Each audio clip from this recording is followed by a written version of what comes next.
الحمد للہ رب العالمین والصلاة والسلام علی الانبیاء والمرسلین اعوذ باللہ من الشیطان الرجیم بسم اللہ الرحمن الرحیم رب اشرح لی صدری ویسر لی امری واحلل عقدۃ من لسانی یفقہوا قولی واجعل لی وزیرا من اہلی۔ محترم سامعین، السلام علیکم ورحمۃ اللہ وبرکاتہ۔ الحمدللہ قرآن پاک کا مطالعہ ہمارا جاری ہے۔ سورہ یونس کی آیت نمبر 103 تک ہم پڑھ چکے ہیں۔ آج انشاءاللہ آیت نمبر 104، 105 اور 106 پڑھیں گے۔ اعوذ باللہ من الشیطان الرجیم، بسم اللہ الرحمن الرحیم۔ قل یا ایہا الناس، یہاں پہ اللہ تعالیٰ اپنے پیغمبر سے مخاطب ہوا اور کہا کہ فرماؤ اے لوگو، یعنی کہ تمام لوگوں کو اعلان عام کیا کہ فرما دو، کہہ دو، یا ایہا الناس، اے لوگو، ان کنتم فی شک من دینی، اگر تمہیں کوئی شک ہے میرے دین کے بارے میں، میرے قانون کے بارے میں، یعنی جو قانون میں تمہارے سامنے پیش کر رہا ہوں، تمہارے دل میں کوئی شک ہے اس چیز میں کہ اس میں کوئی گڑبڑ ہے کہ میں نے اپنے پاس سے بنا لیا ہے، تو کیا کرو گے؟ فلا اعبد الذین تعبدون من دون اللہ، تو پھر سن لو کہ میں ان کی عبادت نہیں کرنے والا جن کو تم اللہ کو چھوڑ کے جن کی عبادت کرتے ہو، یعنی کہ جن کے غلامی میں تم لگے ہوئے ہو، جن کے حکم کے غلام تم بنے ہوئے ہو، میں ان کا غلام نہیں ہو سکتا۔ عبادت کے معنی اصل میں غلامی کے ہوتے ہیں، یہ ہم ذہن میں رکھیں۔ عبد غلام کو کہتے ہیں عربی میں۔ تو جن کو اللہ کے سوا، جن کو چھوڑ کے، اللہ کو چھوڑ کے تم جن کی عبادت میں لگے ہوئے ہو، غلامی میں لگے ہوئے ہو، پوجا پاٹ میں لگے ہوئے ہو، میں ان میں سے کسی چیز کی بھی غلامی، پوجا، عبادت نہیں کرتا۔ ولیکن اعبد اللہ الذی یتوفاکم، میں تو اللہ کی عبادت کرتا ہوں، اللہ کی غلامی کرتا ہوں جو تمہیں قبضہ کرنے والا ہے، تمہارے جان قبض کرنے والا ہے۔ یتوفاکم، تم پورے پورے اس کے قبضے کے اندر ہو۔ توفا یعنی کہ وفا، اس کے معنی پورے پورا کا مفہوم ہوتا ہے اس میں، کسی چیز کو پورا پورا لے لینا، پورا پورا دے دینا، یعنی کہ میں تو اللہ کی عبادت کرنے والا ہوں، میں ان کی عبادت کرنے والا نہیں، ان کی غلامی کرنے والا نہیں ہوں جن کے تم عبادت کرنے میں لگے ہو اللہ کو چھوڑ کے، بلکہ میں اللہ کی بات کرنے والا ہوں جو کہ تمہیں پورا پورا قبضے میں لینے والے ہیں، یعنی کہ تم پورے اس کی گرفت کے اندر ہو، اللہ کی گرفت سے باہر تم نکل ہی نہیں سکتے، چاہے جہاں مرضی بھاگ لو۔ وہ امر تو، اور مجھے یہ حکم دیا گیا، ان اکون من المؤمنین، کہ میں مومنین میں رہوں، بات کو ماننے والا ہوں، سرکشی کرنے والا نہ ہوں، انکار کرنے والا نہ ہوں۔ یہ سیدھا سیدھا یعنی کہ یا ایھا الناس کہہ کے پوری انسانیت کو ایک اعلان عام کر دیا گیا کہ پوری دنیا، پوری انسانیت جو بھی اللہ کو چھوڑ کے کسی اور کی غلامی میں لگی ہوئی ہے، میں ان سے بری ذمہ ہوں، میں ان کی غلامی ہرگز نہیں کرتا، میں تو ایک اللہ کی عبادت کرتا ہوں، اللہ کا غلام ہوں، جو اللہ حکم دے گا میں اس پہ چلوں گا۔ اب فرمایا کہ وَأَنْ أَقِمْ وَجْهَكَ لِلدِّينِ حَنِيفًا، اور یہ بھی یعنی کہ حکم ہے کہ تو اپنا چہرہ بالکل دین کے اوپر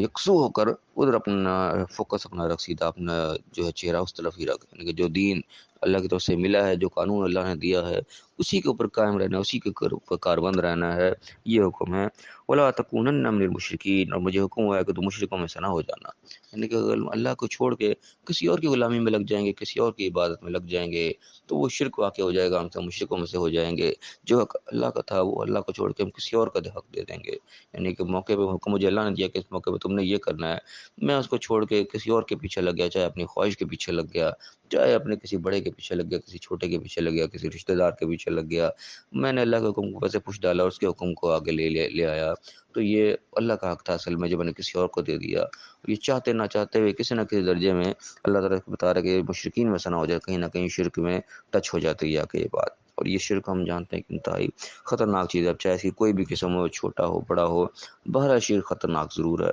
ہمیں اس سے بچنا لازم ہے، کیونکہ شرک کے بارے میں بڑے بڑے سخت جو ہے وعیدیں قرآن میں سنائی گئی ہیں کہ شرک معاف نہیں ہوگا، اس کے علاوہ جو کچھ مرضی ہو چانس ہو سکتا ہے معافی کا، شرک کی معافی ہرگز نہیں ہے۔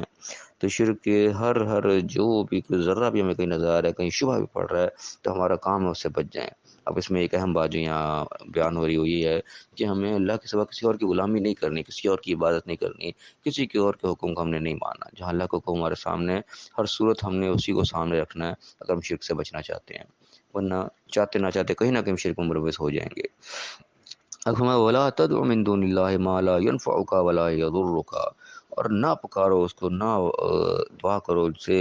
جو اللہ کو چھوڑ کے، جو تمہیں نہ کوئی نفع دے سکتے ہیں نہ نقصان دے سکتے ہیں۔ نفع نقصان کا اصل مالک جو ہے وہ اللہ ہی ہے، اس کے اوپر ہمارا یقین کامل ہونا چاہیے۔ اب اللہ تعالیٰ جو ہمیں حکم دے رہا ہے، چاہے بظاہر میں اس پہ نقصان نظر آ رہا ہے، اللہ تعالیٰ کہہ رہا ہے کہ بات سیدھی کرو، سچ بولو، تولنا ہے تو وہ پورا تولو، یعنی کہ مال بیچنا ہے سچ بول کر بیچو. اب بظاہر چاہے اس میں نقصان نظر آ رہا ہے، اس میں تو نقص ہے، میں نے نقص کو سچ بتا دیا تو مال بکے گا ہی نہیں، تو نقصان ہو جائے گا. بظاہر جس میں نقصان نظر آ رہا ہے ٹھیک ہے، اللہ کے حکم پہ ہم چل رہے تو اس میں نفع ہی ہونا ہے، انڈائریکٹلی نفع ہوگا، فوری طور پہ نہیں ہوگا، کچھ دیر بعد ہو جائے گا، اللہ کو ریٹرن ایسا دے دے گا جو اس سے نفع سے بہت بہتر نفع ہوگا جو ہمیں پہلے نظر آ رہا تھا. اور جو نقصان ہمیں نظر آ رہا تھا وہ نقصان کا ازالہ اللہ کس طریقے سے کرے گا، یہ اس کی حکمت عملی ہے، اس کے اوپر اس کو ہم چھوڑیں، یہ ہمارے سوچنے کا کام نہیں ہے. ہمارے سوچنے کا اتنے کام ہے کہ اللہ کا حکم کیا ہے، جب اللہ کا حکم سامنے آ گیا اس کے بعد ہم نے سب کچھ پیچھے چھوڑ دینا ہے. اگر میں اسی کا یقین کامل ہے کہ نفع نقصان کا اصل مالک اللہ ہی ہے. فی الحال اگر مجھے نقصان نظر آ رہا ہے لیکن اللہ کے حکم پہ چلوں گا تو اینڈ مجھے نفع ہی ہوگا، اس پہ یقین میرا پورا ہونا چاہیے.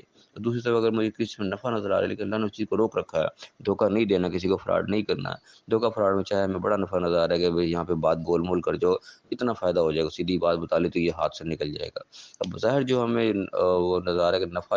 ہی مل رہا ہے ہمیں، لیکن اینڈ اس کا نقصان ہو رہا ہوگا، اس نفع سے آگے کیا رزلٹ نکلیں گے وہ ہم نہیں جانتے، وہ اللہ تعالیٰ بہتر جانتا ہے. تو یہ ایک ایمان بالغیب جو ہے وہ مضبوط ہونے کی ضرورت ہے یہاں پہ، کہ ہمارا یقین اس چیز پہ کامل ہو کہ اللہ کے سوا کوئی میرے نفع نقصان کا مالک نہیں ہو سکتا. جب یہ یقین ہوگا تو پھر میں اللہ کے حکم کو پس پش نہیں ڈالوں گا. فرمایا کہ فَإِن فَعَلْتَ، اگر تو نے ایسا کیا، یعنی کہ اللہ کے سوا اوروں کے پیچھے لگ گیا، اوروں کو پکانے لگا، اوروں سے دعائیں شروع کر دی، نفع نقصان کا مالک کسی اور چیز کو سمجھ لیا، چاہے اپنے کاروبار کو سمجھ لیا، چاہے اپنے کسی بڑے بزرگ کو سمجھ لیا کہ وہ نفع نقصان اس کے ذریعے ہونا ہے، میرا اللہ سے یقین ہٹ گیا پیچھے، تو کیا ہوگا؟ فَإِن فَعَلْتَ، اگر تو نے ایسا کیا، فَإِنَّكَ إِذًا مِّنَ الظَّالِمِينَ، تو پھر تم ظالموں میں سے ہو جاؤ گے. پھر وہ ظلم کی روش اختیار کر لیں گے، جو جس کا حق تھا اس کو نہ دیا کسی اور کو دے دیا، تو یہ سراسر ظلم ہے.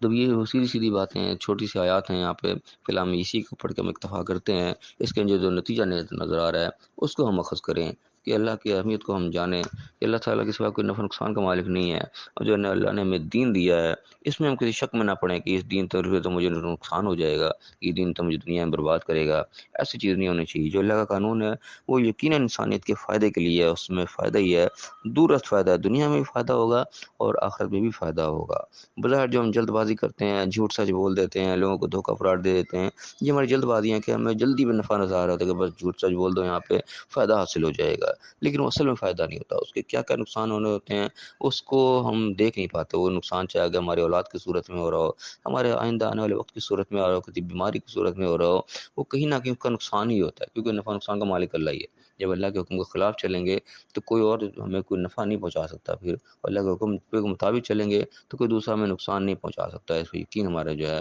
وہ ہونا ضروری ہے. اللہ تعالیٰ ہمیں صحیح سمجھنے کی، صحیح عمل کرنے کی توفیق عطا فرمائے. جو اللہ نے ہمیں دین دیا ہے اس پہ ہمیں کامل اعتماد عطا فرمائے. جو اللہ تعالیٰ نے وعدے اور وعیدے کیے ہیں اس پہ ہمیں کامل یقین عطا فرمائے اور صحیح عمل کرنے کی توفیق عطا فرمائے، اور دنیا اور آخرت دونوں جگہ کامیاب فرمائے. آمین. وآخر دعوانا الحمد للہ رب العالمین.